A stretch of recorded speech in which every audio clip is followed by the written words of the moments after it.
Olá, você já está entre elas. E hoje nós temos uma convidada muito especial. Vamos conversar sobre nutrição? A doutora Rafaela Donadelli está aqui com a gente para tirar suas dúvidas, para falar sobre qual é o cardápio da moda. Você é daqueles que segue moda também? Pois é isso que a gente vai falar aqui.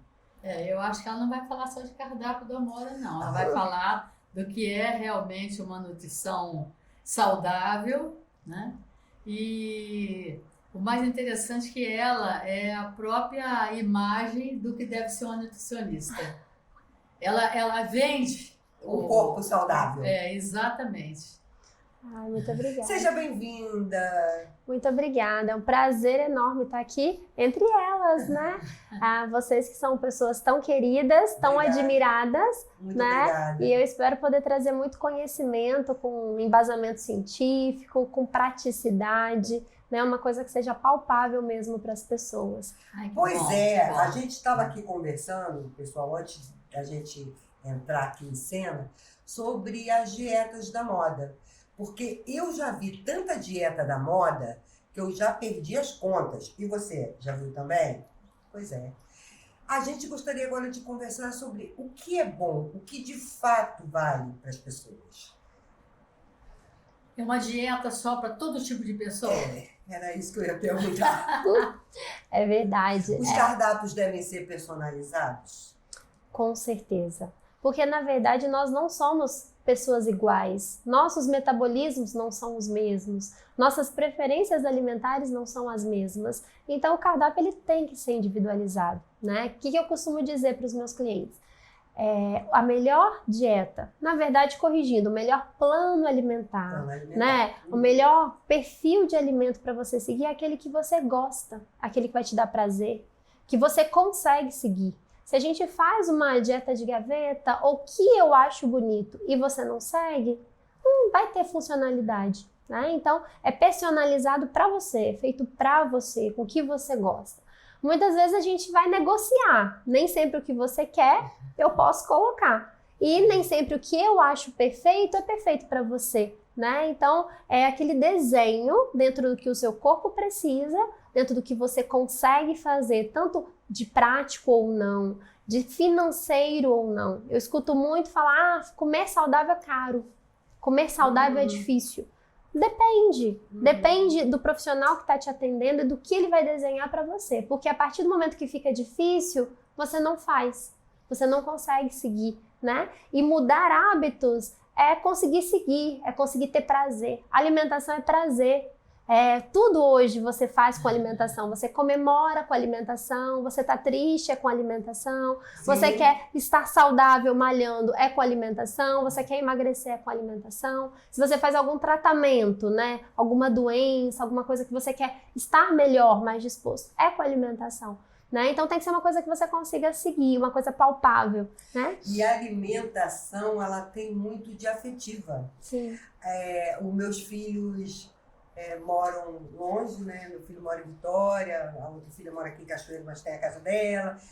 Quando eles vão se reunir um fim de semana lá em casa, a primeira coisa que eu começo a pensar, como é que vai ser o almoço, como é que vai ser o lanche, como é que vai ser a janta, qual vai ser a sobremesa, porque é aquela coisa de reunir as pessoas em volta de uma mesa. Eu acho tão significativo, tão bonito, você compartilhar a comida e um bom papo, e maravilhoso. E nós não podemos, né, deixar a pessoa perder esse afetivo. Não. Né? É o papel da nutricionista desenhar de uma forma que você tenha esse encanto, porque se eu te tiro dessa relação com a comida, você se frustra. Né? E essa relação ela vem desde a época das cavernas, né? Doutora Rafaela, eu vou fazer, vamos dar um exemplo, eu vou fazer uma consulta. Sim. Como que você vai me conhecer? Qual o primeiro passo que você dá para saber quem sou eu, que tipo de alimento que vai me fazer bem? Primeira coisa que a gente faz é fazer uma anamnese muito bem feita, né? Primeiros pontos são saber quais são essas características de necessidades.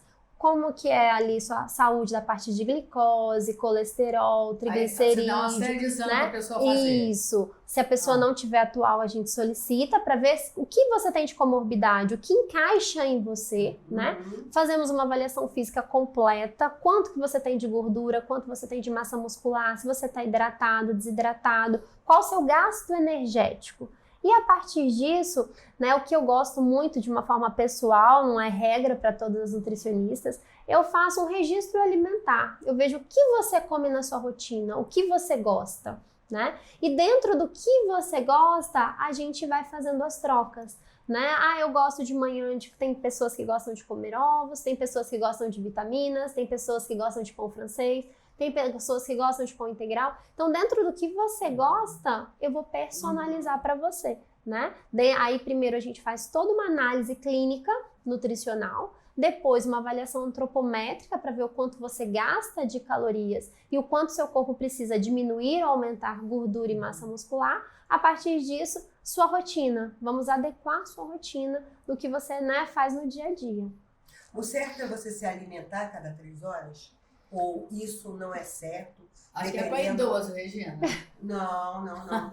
Não, eu já fiz algumas consultas e o recomendado era a cada 3 horas. Você pegou num ponto, você deixou a Nutri agora em calça curta, né? Eu ainda nem perguntei sobre o jejum. Eu ainda vou perguntar do jejum. O que acontece? Hoje já tem vários estudos, tá? Caracterizando que não é tão necessário fazer de 3 em 3 horas, tá? Então, para quem tem hipoglicemia? É necessário. Tá. Né? Então, 3 em 3 horas, o que eu tomo como... Por que a gente fala 3 em 3 horas? 3 em 3 horas você tem mais refeições. Consequentemente, você consegue ter mais vitaminas, mais nutrientes, mais distribuição no seu dia, né? Se você faz só 2 refeições no dia, muitos pacientes vão comer arroz, carne, feijão, pão, né? E acabou por ali. Quando você fraciona, você consegue pôr mais qualidade. Você consegue pôr oleaginosas, que são algumas castanhas, você consegue pôr grãos, você consegue variar as frutas, você consegue pôr proteínas diferentes, você consegue ter cálcio, porque tem o horário do cálcio e o horário do ferro que não pode estar juntos, né? Então, fazer de 3 em 3 horas é uma dieta tradicional que funciona para muita gente, tá? Que dá um resultado muito positivo. Porém, já tem estudos, pessoas que têm compulsão, que têm dificuldade em seguir, que faz dieta a vida toda e que não consegue perder peso, que não vai ser não comer de 3 em 3 horas que vai deixá-la, né, de uma forma ruim, tá? Que não vai deixá-la com saúde, mas dentro do cálculo que do dia todo ela conseguiu atingir as necessidades nutricionais dela, tá? Então, poderia fazer de 3 em 3 horas? Sim. Poderia não fazer de 3 em 3 horas? Sim. Tem que ser personalizado. Entendi. E quanto ao jejum intermitente, eu ouço falar tanta coisa. Alguns nutricionistas são favoráveis, outros não. Médico a mesma coisa. O jejum intermitente hoje, né, a gente tem excelentes resultados com ele. Até saiu um estudo há um mês atrás comentando bastante dos resultados do jejum intermitente. O jejum intermitente eu posso dizer que é um pontapé para uma boa alimentação, né? É você te ensinar a se dar bem com a comida, diminuir a compulsão, mudar a estratégia. O seu corpo precisa sempre mudar estratégias nutricionais. Você não pode ficar só no jejum, nem só na low carb, nem só na cetogênica. Você sempre tem que mudar as estratégias. E o jejum intermitente dá um resultado muito positivo. Tá? Mas para isso o paciente não pode ter hipoglicemia, o paciente tem que ter um peso que tenha, né, uma necessidade ali adequada, tem que fazer uma janela de alimentação correta, não é simplesmente eu comi o final de semana inteiro de porcaria e vou ficar a segunda sem me alimentar. Né? Então tem que ter a janela de alimentação. O jejum intermitente, se ele não for feito de forma progressiva, ele também não funciona. Você não pode iniciar. Progressiva? Você começa, por exemplo, um jejum de 12 horas, seu corpo se adaptou, você vai fazer 14, depois se adaptou, você faz 16, Se adaptou, você faz 18, né? Já tem cursos e algumas avaliações com de 24 horas. Eu, particularmente, não gosto. Eu gosto de parar ali no jejum de 18 horas, né? Porque acaba sendo... Aí a pessoa tem que tomar cuidado com a hipotensão, né? Com a queda de vitaminas, tem que fazer reposição de vitaminas. Então, o jejum é uma coisa séria, que deve ser orientado por um profissional capacitado. Não é simplesmente, vou fazer jejum intermitente, corto tudo, e aí você vai passar mal, né? Você realmente... E não vai ter o resultado que você espera, porque o jejum mal feito tem perda de massa muscular. E a gente não quer perder músculo, a gente quer perder gordura, né? Então o jejum mal feito vai dar essa perda de massa muscular. Mas ele muito bem orientado, o resultado é espetacular. E as pessoas que fazem o jejum diariamente? Tipo, elas param de se alimentar, tipo, 4 horas da tarde, e aí elas vão até 13, 14 horas do dia seguinte. Isso todos os dias. Isso pode prejudicar a saúde? Isso é recomendado? Pode ter uma queda significativa da imunidade, né? Porque eu tenho uma necessidade diária de vitaminas, de minerais, de proteína, de carboidrato, né? Então, se a pessoa faz um déficit muito significativo por um período longo, ele vai dando essa queda de imunidade e perdendo massa muscular, porque às vezes das 13, meio-dia que ele se alimentar até às 16, não dá para ele consumir tudo que ele precisa. E aí um dia que ele não fez isso, ele já deixou o metabolismo, né, um pouquinho mais vulnerável, caiu um pouco da imunidade. No segundo dia, mais um pouco, no terceiro... Então, a longo prazo, isso prejudica muito o paciente. E aí, aquele emagrecimento de forma negativa, né? Aquele emagrecimento que não é saudável. E a longo prazo vai trazer prejuízos para esse paciente, né? Vai cair queda de cabelo, né? Alteração de unha. A deficiência de vitamina A, por exemplo, é uma deficiência que a gente tem mais no norte do Brasil, que é da mancha de Bitot, né, que é uma mancha nos olhos por deficiência de vitamina A, né? Então, a gente tem deficiência que a gente tem que controlar. O paciente bariátrico, por exemplo, ele entra numa dieta muito pesada, principalmente os primeiros 15 dias. E por isso ele faz exames com frequência, reposição de vitaminas e mesmo assim, às vezes, ele ainda tem uma queda de cabelo, alguma deficiência que a gente tem que repor, né? E é um procedimento extremamente sério e com suporte de profissionais. Agora, você imagina uma pessoa que faz o jejum de forma indiscriminada, né? É pior do que uma bariátrica sem suporte, né, de profissionais ali para poder ajudar, auxiliar na saúde dessa pessoa. Doutora, desculpa, Maria. Não, eu vou perguntar. Claro. Você falou que não pode misturar cálcio com ferro. Isso. Por que não pode? O que tem cálcio e o que tem ferro? O cálcio com o ferro, os dois bloqueiam a absorção. Na verdade, o cálcio não deixa o ferro ser absorvido, né? Então, as grandes refeições, o almoço e o jantar, a gente preconiza o ferro, que vem ali, vamos pensar nos vegetais, né, que a gente fala na fonte de ferro não M. Couve, taioba, almeirão, brócolis, né? Então, os verdes escuros, feijão, tem a fonte de ferro. Se eu jogo uma vitamina C, eu acelero essa absorção, né? Então, se eu almoçar, tomar um suco de limão, de laranja, abacaxi, acerola, eu vou aumentar essa absorção. Quando eu pego um cálcio, por exemplo, eu jogo ali em cima um requeijão, uma mussarela, que é muito frequente, eu bloqueio essa absorção do ferro, porque aí o sítio absorve o cálcio. Então não a lasanha está toda errada. Sim. Sim. Se a gente tiver com um paciente com deficiência de ferro e que precisa melhorar essa ingesta, não vai melhorar, né? A gente às vezes pega crianças, né? Não é hoje a minha realidade, mas eu já peguei anteriormente, né? Crianças que acabam de almoçar e tomam uma mamadeira, a mãe dá um leite subsequente, né? E essas crianças apresentam anemia depois, porque absorve o cálcio. A vida inteira. E meu filho apresentava sempre anemia. Ele adorava comer, almoçar, jantar com copo de leite.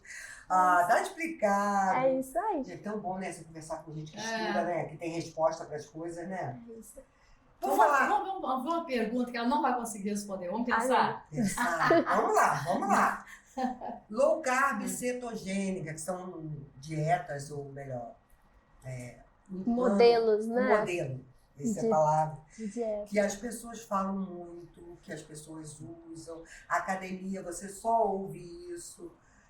Essas modalidades realmente funcionam? E funcionam, tá? Por muito tempo?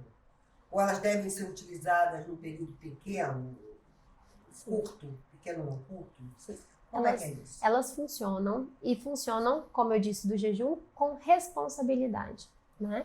A low carb é muito importante, a gente estava até discutindo, né, nos bastidores, a low carb é muito importante você definir o que significa low carb. Porque eu escuto muito no consultório os pacientes, muitas vezes, sem saber o que é low carb, pedindo uma low carb, né? Low carb é um percentual menor de carboidrato do que o tradicional.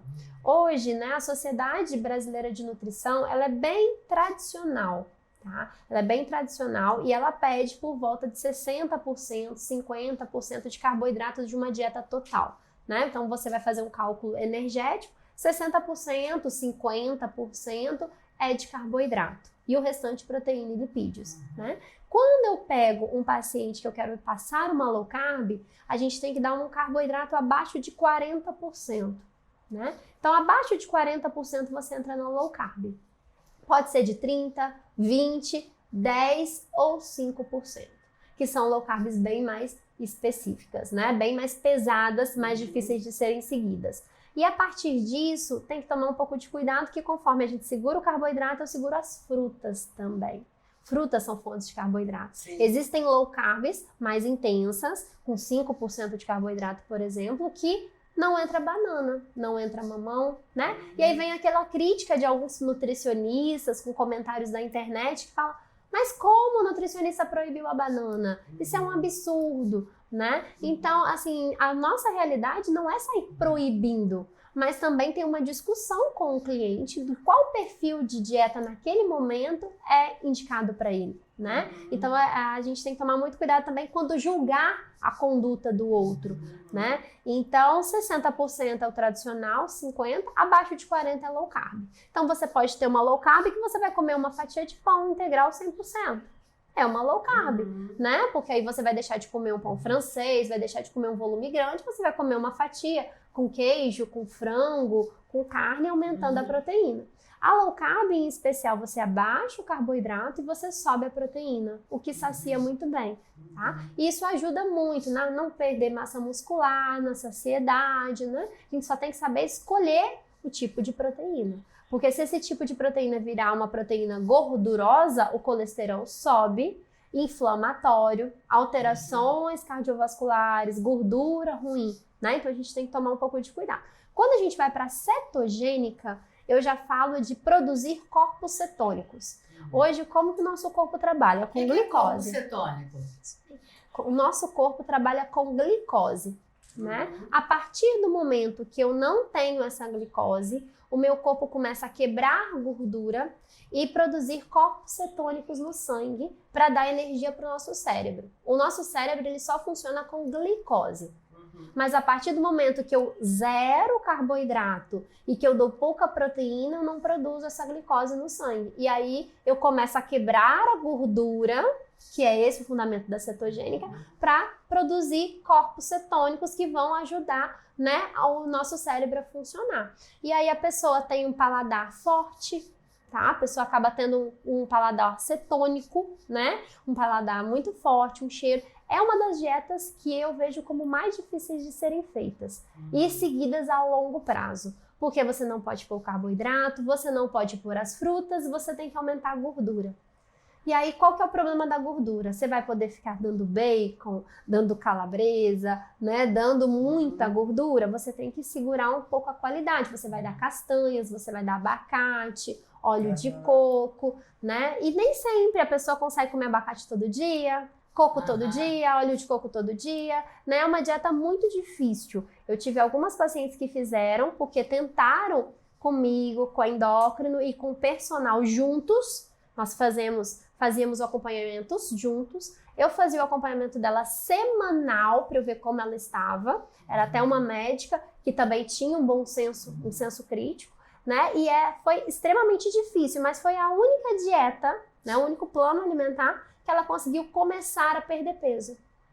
Todas as outras, ela não conseguia dar o gatilho, né, o pontapé no metabolismo dela. A gente iniciou a cetogênica, começou a perder 1 a 2 quilos por semana, né, com atividade física, com acompanhamento da endocrinologista. A partir daí, o metabolismo, né, vamos dizer, desceu a ladeira e eu voltei com a alimentação mais tradicional, né? Foi um pontapé para tentar chacoalhar o metabolismo dela, que tinha uma obesidade de infância, uma obesidade difícil, né? Porque você fazer uma pessoa que sempre fez dieta, que sempre foi obesa e perder peso é muito mais difícil. Nossa, como é? Né? Do que aquela pessoa que nunca fez, um pouquinho que ela tira, rapidinho, ela já tem um resultado, né? Então, respondendo a sua pergunta sobre tempo, nada muito tempo, tudo sempre ciclando, né? Jejum intermitente, cetogênica, low carb, né? Você vai ciclando as estratégias e dando um chacoalhão no seu metabolismo para ele ir respondendo de uma forma positiva. Né? Então isso aí que é importante, variando as dietas. Isso, ciclando um pouco né, as estratégias. A gente fala de estratégias nutricionais. O doce tem que tirar totalmente quem está fazendo dieta ou pode comer um docinho de vez em quando? O problema do açúcar é o pico glicêmico, né? Então você está tentando segurar seu índice glicêmico para conseguir não ter compulsão, conseguir, né, quebrar a gordura. Se você vai e pega um açúcar ruim, né? Você dá esse pico e tem uma tendência a te dar compulsão novamente, inflamar. Mas nós temos assim, doce, tem vários tipos de doce, né? Eu vou comer um chocolate 70%, né, ali para matar minha vontade? Ou será que eu vou comer aquele chocolate cheio de gordura de verdade, né? Ou será que eu vou comer aqueles falsos docinhos low carb, que não tem açúcar, mas tem um adoçante ruim e um monte de gordura? Ou seja, vai me dar, eu já peguei brownies de 500 calorias desse tamanho, mas era low carb. Mas 500 calorias, né? Então a gente tem que começar a ser crítico, né? Eu posso comer um doce? Qual doce? Em qual horário? Né? Eu acabei de almoçar, eu queria pegar um pedacinho. Ótimo, você está saciada, você vai matar a sua vontade. Você vai seguir o índice glicêmico da sua alimentação.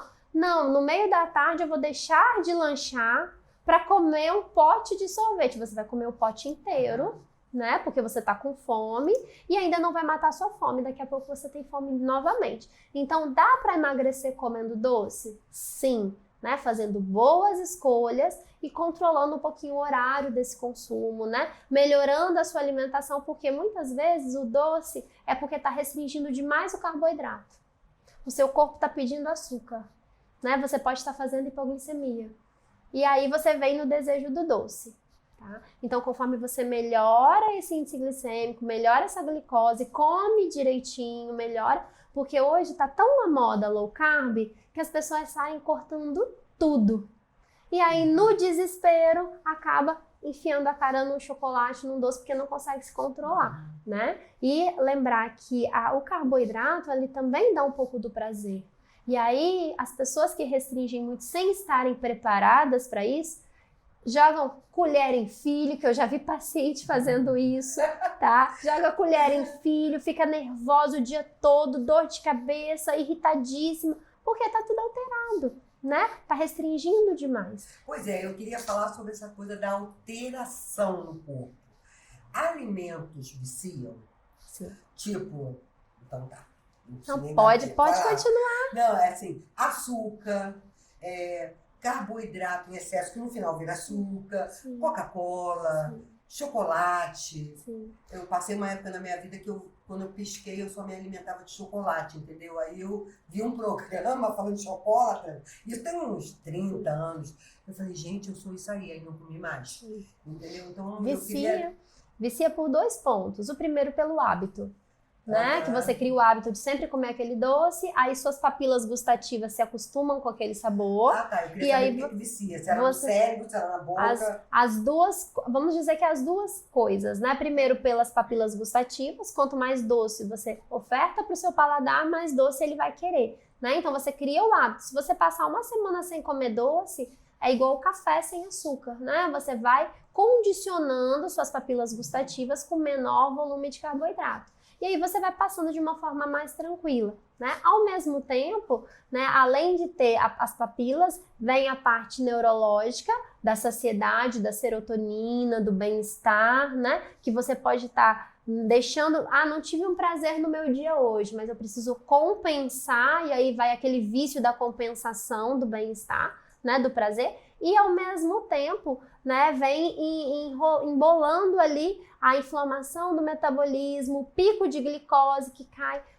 Faz um teste, come um dia 2 ovos no seu café da manhã e anota seu nível de saciedade daí 3 horas. E come um pão francês com manteiga e anota seu nível de saciedade. Você está desesperada depois de 40 minutos. Com certeza, eu tenho essa experiência. Eu como 2 ovos de manhã, eu posso ir até 4 horas da tarde sem comer nada. Se eu comer um biscoito, um pedacinho de pão, às 7 horas da manhã, dá 10 horas, eu estou subindo pelas paredes. Eu não como carboidrato. Que é o pico glicêmico, sobe a glicose e imediatamente cai novamente. Não, né? dá fome o dia inteiro. É isso. A primeira alimentação, ela determina o seu dia. Desregula tudo. Não é, Marina? É isso mesmo. Pensei que era só eu. Não, isso é verdade. Então, alimentos viciam. Viciam pelo hábito, pelo fisiológico, né? E pelo prazer da parte neurológica também. Outra coisa, existem alimentos propícios a certos horários ou isso é mito? Existem. Tipo, comer carne à noite, comer, sei lá. Existe uma tendência. Comer doce à tarde é menos pior do que comer doce de manhã. Sim, existe uma tendência, né? A gente, na nossa rotina, o nosso corpo, ele funciona como se fosse um triângulo invertido, né? Eu tenho que comer mais de manhã, porque eu vou fazer atividade o dia todo. Então, eu vou gastar. E à noite, eu vou dormir. Então, eu vou economizar. Então, eu vou afunilando o meu triângulo. E as pessoas, na verdade, invertem. Come quase nada de manhã e chega à noite estão desesperadas de fome, que vem a compulsão, né? E existem as estratégias para isso. A fibra, para o horário certo, o horário interessante para a gente colocar a proteína, o carboidrato, isso é muito importante, sim. E tem ainda os alimentos do bem-estar, né? Se eu colocar à noite um triptofano, que é uma banana, um farelo de aveia, um leite, eu durmo melhor. Um chá de melissa, um chá de camomila, né? Eu tenho um sono mais tranquilo. Se eu coloco de manhã, né, uma cafeína, de uma forma, mesmo que seja leve, um chá verde, ali dentro das características dele que sejam indicadas, né? Ou mesmo um cafezinho, ai, meu dia muda, né? Mas se você tomar cafeína depois das 16, você tem um grande risco de ter insônia. Então, existem algumas características que são importantes, mas tem aquele mito que a gente tem que tomar cuidado, né? Que às vezes eu pego dos meus alunos de tá proibido carboidrato no jantar. Não é bem assim. Depende do dia, depende da pessoa, depende do que ela fez, depende do que ela faz outro dia, né? Às vezes a pessoa malha a manhã inteira, 5 horas da manhã. E aí, à noite, se ela comer um carboidrato, ela vai fazer uma reservinha para de manhã ela não precisar comer tanto, né? Então, é por isso que o individual é importante. Ora. Excelente, né? Excelente. Não, quero saber sobre agora homens e mulheres, jovens e idosos. É mito ou é verdade que a alimentação muda de acordo com a idade, com o sexo, com o metabolismo? Se esses metabolismos são realmente diferentes? Muda muito, né? O idoso, vamos pelo idoso, né? Que é mais simples. O idoso, ele depois dos 60 anos, ele tem uma tendência de perda de massa muscular, perda de força muscular, perda de cálcio. O nosso cálculo, né? A gente tem uma equação muito tradicional que a gente chama de Harris-Benedict, que é uma equação longa que se faz, ela é inversamente proporcional à idade. Você multiplica o peso, você multiplica a altura e você subtrai a idade da pessoa, né? Então, quanto mais velho, mais lento fica o metabolismo, isso é verdade, né? E as necessidades nutricionais do idoso, tanto que, né, a proteína do idoso, a necessidade é maior, a caloria do idoso hoje pelas diretrizes, né, da Sociedade Brasileira de Nutrição Parenteral e Enteral, hoje uma pessoa normal você calcularia por 25 calorias por quilo de peso, um idoso é por 30, né? Então, porque a gente tem que, apesar do metabolismo ficar lento, ele tem toda uma característica de proteína, de cálcio, né, específica. E o adulto, homem e mulher, também faz diferença. Aquela mulher que já está entrando na menopausa, né, que passou dos 40 anos, que o hormônio começa a mudar, a gente tem uma tendência a ter aquela gordurinha abdominal que vem da parte hormonal,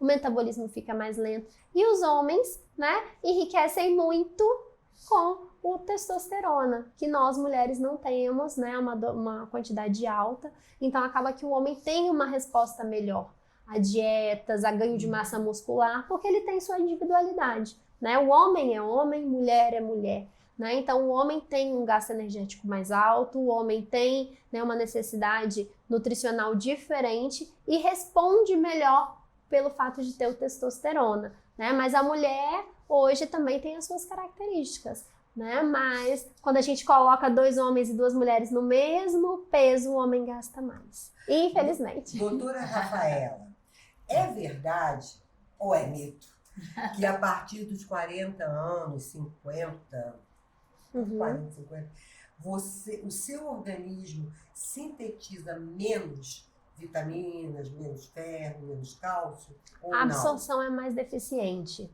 Tá? A absorção pode ser mais absorção. Absorção. A sintetizar, o que a gente consegue fazer de uma forma, né, ali própria, que a gente não precisa, não é essencial no consumo, porque a gente produz, né? Não tenho nenhum conhecimento tão específico para te, né, dizer, né? Mas a absorção muda. É real. A absorção muda. Tá? Porque a gente tem toda aquela dificuldade com a idade da parte hormonal, a gente vem com uma tendência, às vezes, a uma desbiose, que é uma alteração intestinal, né? Então, as mulheres, às vezes, sofrem com a parte hormonal até com mais constipação que os homens, então tem uma tendência, sim. Mas uma alimentação, por que a gente fala muito de alimentação in natura? Eu gosto muito de bater nessa tecla, porque o industrializado, ele tem conservante, ele tem corante, ele tem, né, um monte de produtos químicos que atrapalham a nossa absorção de nutrientes. E quanto mais in natura você consome, mais você propicia nessas vitaminas de conseguirem ser absorvidas pela nossa flora, pela nossa borda e escova do intestino de uma forma positiva. Né? Então, o alimento in natura resolve muita coisa.